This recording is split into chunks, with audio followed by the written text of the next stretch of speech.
The story from The Hollywood Reporter, Jessica Chastain says she does not agree with Apple's decision to postpone The Savant. The gist of the show is that, as Brett Desvik of Pop Culture Crisis just described, it is a lib-fem power fantasy where a suburban mom goes on the internet and infiltrates far-right chat rooms and then stops their terror attacks.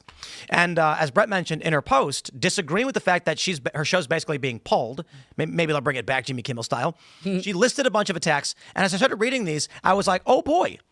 Let's debunk this in the best way we can. She writes, in the last 5 years since we've been making the show, we've seen an unfortunate amount of violence in the United States. The kidnapping attempt on Michigan Governor Gretchen Whitmer. Let's pause there. Now, as most people know, I think, 80% of the men involved were informants. And it was a couple of guys who were, I don't want to say necessarily entrapped, but basically entrapped. Right. There was one instance where the informants drove a guy around her house, and he was like, what are we doing?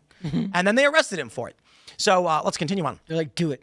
Do the. She then mentions the January 6th attack on the Capitol, and I will give her that one 100% not good. And she just described it as an attack, and I think that's fair. She didn't say insurrection or anything. People did storm into the building and smash windows. Notice she didn't mention like all the stuff that happened when Brett Kavanaugh was being. I gotta read. The assassination attempts on President Trump. Agreed. The political assassinations of Democratic reps in Minnesota. Now this one really gets me. You know why? It was Greg Gutfeld who made a really great point. The guy who killed these people in Minnesota, he didn't do it for overt political reasons. Right. He may have been a Trump supporter. He may have not been. He may have been an appointee of Waltz. I will stop. No kings. I will just, indeed, in his car. Now, I will just stop and say this. For the sake of argument, I will give the left that this guy was a Trump supporter. Don't care. He was a Trump supporter. Okay, thank you. He didn't kill these people because of political reasons. He knew them. So this appears to be not motivated by the rhetoric of Republicans. Still bad, must be condemned, but a distinction that I think is warranted. The attack on Speaker Pelosi's husband was a crazy guy. Literally, there was nothing political there. No politics. No politics at all. The assassination of Charlie Kirk, agreed. The recent shooting in an ABC affiliate station in California, yeah. Over 300 school shootings across this country, I agree with that one. These incidents, though far from encompassing the full range of violence witnessed in the United States, illustrate a broader mindset that crosses the political spectrum and must be confronted. I've never shied away from difficult subjects, and while I wish the show wasn't so relevant, unfortunately it is. Unfortunately, the show as depicted in the trailer was literally just showing white supremacists. Please pull, if you can, find the article from Variety asking, it says like, you should not, why pulling the Savant is like the worst thing you could do right now. I don't know if that's enough to find it. Apple postponing is a huge... Yes, pull that up and read it. Is a huge mistake. Yes, pull it up and read the opinion. In a shocking decision, Apple TV is postponing the premiere of Jessica Chastain drama series The Savant, offering another chilling example of how business giants are running scared of the Trump administration and bowing to pressure before it even exists. The series had been scheduled to premiere September 26th. After careful consideration, we have made the decision to postpone The Savant, an Apple TV Plus spokesperson said in a statement to Variety. We appreciate your understanding and look forward to releasing the series in a future date. Oh, is it? Okay. It's okay. I'm looking for a different one. It's let me see if I can find it. Well, it does say... Apple's making a huge mistake. Okay, scroll down. Yeah, that was just the intro to the article. Okay, yeah, you have to read the actual... Having watched the 8-episode series for review, it's clear The Savant is precisely the type of show America needs right now. It looks at a sector of mostly white male individuals who believe that America belongs to them. Fueled by hate, bigotry, xenophobia, and misogyny, they talk cruelly and candidly online about enacting harm and violence towards individuals or others who they feel are unworthy of being in their country. Wow, talk about projection. So I have a video. I recommend everyone subscribe to youtube.com/@TimPool. The Tim Pool Show YouTube channel. It's a new channel. I did the math. Recorded live, went on ChatGPT and said conservative political violence. It said there's around 320 if you include January 6th. I said leftist, 13,709 if you include the George Floyd riots. If you remove January 6th and the George Floyd riots, let's just say they cancel each other out. They don't, but let's just say they do. There's around 100 far leftist, not even far left, just liberal, Democrat-aligned violence in the past 5 years, and 2 from the right. And I will say this too with respect for the intelligence of the audience. There was a right-wing individual who sent a threat over the Jimmy Kimmel thing initially. So this person, I guess, threatened violence against ABC because of what Jimmy Kimmel said. And Bob Iger and Dana Waldron apparently were concerned about threats stations had received from the right. And I think that's fair to point out. There was also an individual who tried burning down some church and was motivated by something. I don't know exactly the details. I got no problem pointing that out. The bigger question as it pertains to all this violence is, should I be, if I was to walk, I'm walking down the street, right? And I see a pink-haired, black-clad individual, and I look to my right, and I see a chubby white guy in a MAGA hat. Which side of the street should I stand on?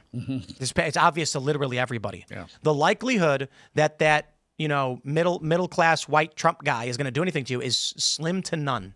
Oh. And while I think it's fair to point out that the pink-haired weirdo on the left probably won't do anything either, if we're talking strictly about which is more likely, we all know it's the left. So one of the things I noticed after Charlie Kirk's shooting, and I saw people arguing right away about the motives of this person and, his belief system and all of this different stuff. And I was like, no, we're going to find all that out. It's all going to come out eventually, and it's going to be fascinating. We're going to try to figure out about siloing inside this virtual reality and the world of social media that is consuming a generation of people. What's more important to me is I'm looking at the people who celebrated Charlie Kirk's death. And I was seeing people who you'd have thought were normal, quote unquote, middle of the road leftists who happened to be doctors and teachers and lawyers and business people. And they were literally celebrating this horrible act of political violence. I've never seen anything on the right to compare to that. I've never seen normal people on the right celebrating something as heinous as what happened to Charlie Kirk. So I'm more concerned about where is society now that it's okay for people to celebrate. And we're talking about people in Congress, people on the floor of Congress actually saying that Charlie Kirk deserved this because of his evil thoughts. That's the part that scares me the most is not that there's some wackos that are feeding off each other in their silos on social media and they do horrible things, and they're probably encouraged by the leftist rhetoric. It's that there's such a huge portion of our society that can actually celebrate this event. And that freaks me out more than anything. I think that psychosis comes from people talking shit at each other on the internet, and there's no immediate response. It's not an either or thing. There's nothing commensurate on the right. Yeah, let's be real.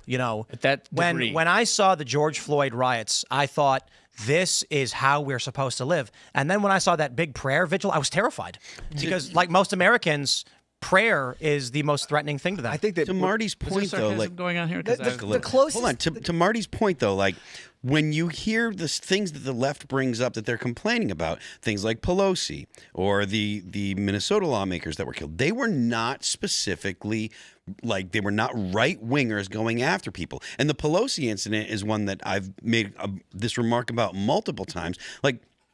It's ridiculous for them to say, "Oh, this was a political attack," the right was celebrating it. No one on the right celebrated Nobody. it. The right laughed about the circumstances, yes, because it was ridiculous. They're both in their underwear, right? And one guy attacked Speaker Pelosi's husband, and that's bad. But nobody was saying this is good. I'm glad that they did, he deserved it. Right. He was a bad person, and we need to see more of that. Or there's more people that should be on the list, and that is what the biggest problem was. It's horrifying that Charlie got murdered, but the context is greater than just Charlie's murder because the left celebrated in a gleeful and joyous way, and then they called for more and listed off the people that they thought needed to be killed. Here's the thing. I'm small potatoes. The right never did. I'm out in Nevada, and I had just talked to TPUSA and passed their test, and then TPUSA at University of Nevada, Las Vegas was part of a group of young people who wanted me to come and speak to them. Charlie Kirk gets assassinated.